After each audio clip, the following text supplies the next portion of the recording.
Bonjour, soyez les bienvenus dans cette édition d'information à voir.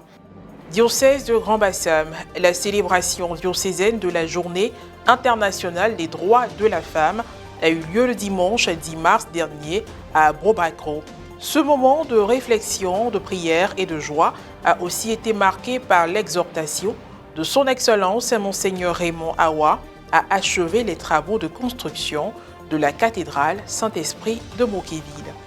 Aussi du côté de Tanda, appartenant au diocèse de Bondoukou, les femmes des secteurs publics et privés ont célébré la Journée internationale des droits de la femme le vendredi 8 mars dernier avec faste, mais surtout en se penchant sur la situation de vulnérabilité des malades et des nouveau-nés de l'hôpital général de la localité.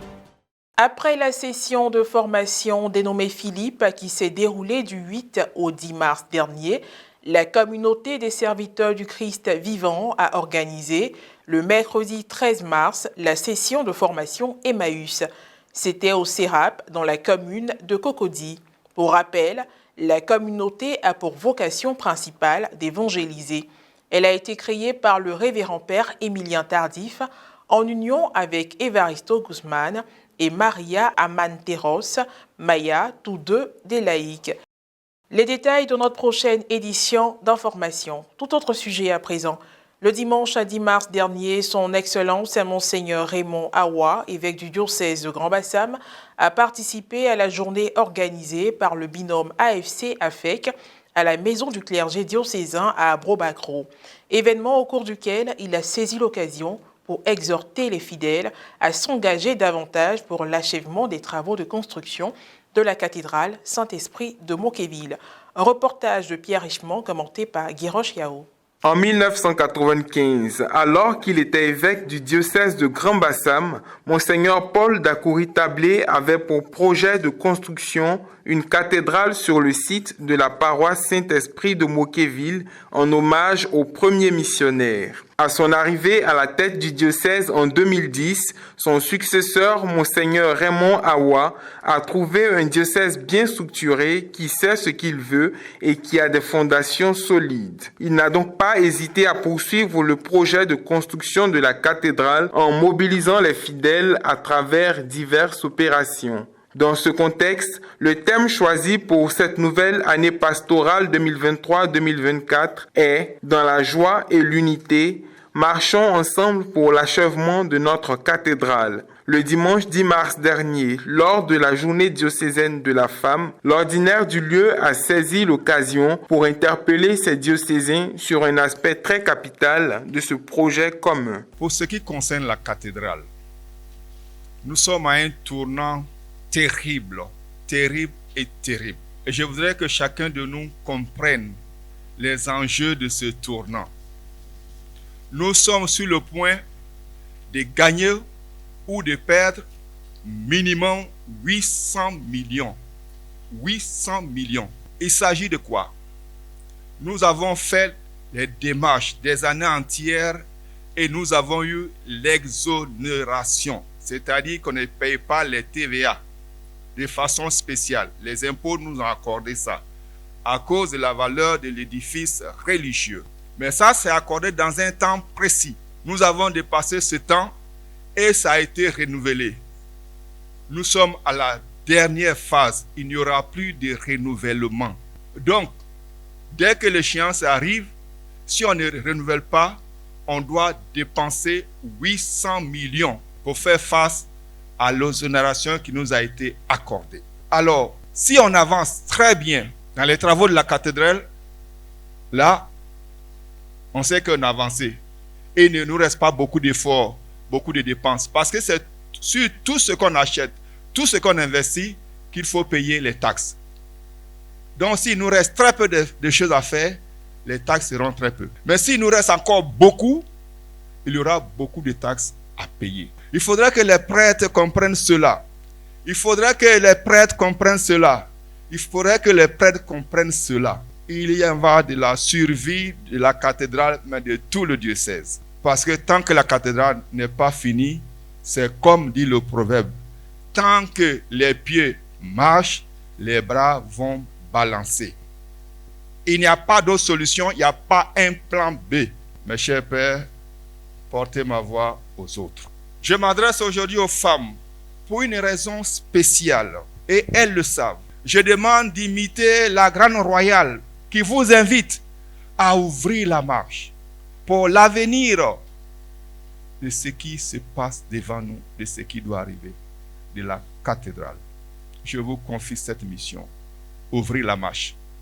Vous les femmes de Bassam, quand on parle de femmes de Bassam, ça signifie quelque chose dans l'histoire de la Côte d'Ivoire. Parlez à vos maris et parlez à vos enfants. Si vous avez entendu, si vous avez compris que vous parlez à vos maris qui vous écoutent, le pari est gagné. Si vous tournez vers vos enfants, vous leur parlez qui vous écoutent, le pari est gagné. Terminons avec la page sociale. Cela fait maintenant 2 ans que les femmes des secteurs publics et privés de Tanda célèbrent avec apparat la Journée internationale des droits de la femme. Le vendredi 8 mars dernier, l'événement a tenu toutes ses promesses. Au programme, défilé, remise de dons et cérémonie officielle. Reportage Ferdinand Kouassi, correspondant local RNC.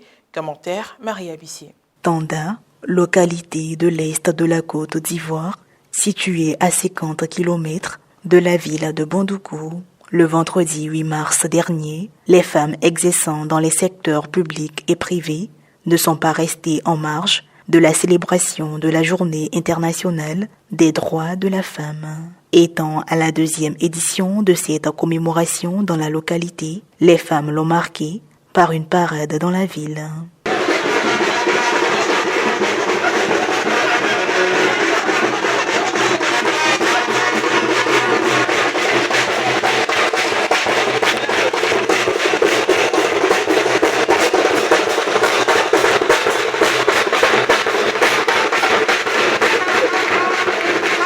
Leur marche les a conduites à l'hôpital général de la ville où elles ont fait des dons aux malades et aux nouveau-nés. Tout d'abord, avec la voix de mon chef de service,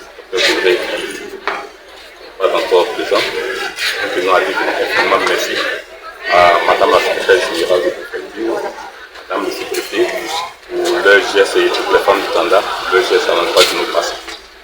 Non, merci. Et nous les souhaitons aussi bonne chose. Les femmes ne peuvent pas s'en passer des hommes.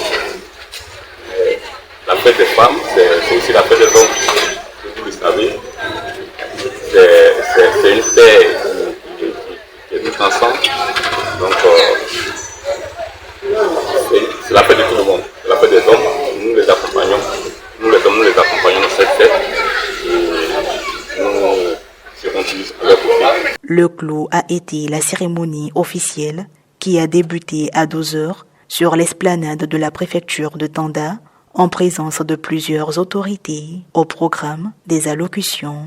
Madame Radeline Dadier, vice-présidente du comité d'organisation, a tout d'abord remercié les autorités présentes et les différentes associations des femmes, puis l'ensemble de tous les invités. Monsieur Benoît Tankoli Koné, préfet du département de Tanda, a rendu un vibrant hommage aux femmes pour le dévouement au travail. Représentant le maire, en sa qualité de premier adjoint, M. Amadou Ouattara a réaffirmé les engagements de celui-ci et de l'ensemble du conseil municipal à mettre tout en œuvre pour que les droits de la femme soient respectés dans leur cité. Également présent, le député de Tanda, M. Ino Sokonda, a adressé un message d'encouragement aux femmes des secteurs publics et privés de la localité, eu égard à leur dynamisme. C'est sur des notes joyeuses que les rideaux se sont refermés sur la célébration de l'édition 2024 de la Journée internationale des droits de la femme, placée sous le thème « Agir ensemble pour l'égalité en Côte d'Ivoire et éradiquer la pauvreté, renforcer les instructions et rester dans le futur de la femme ».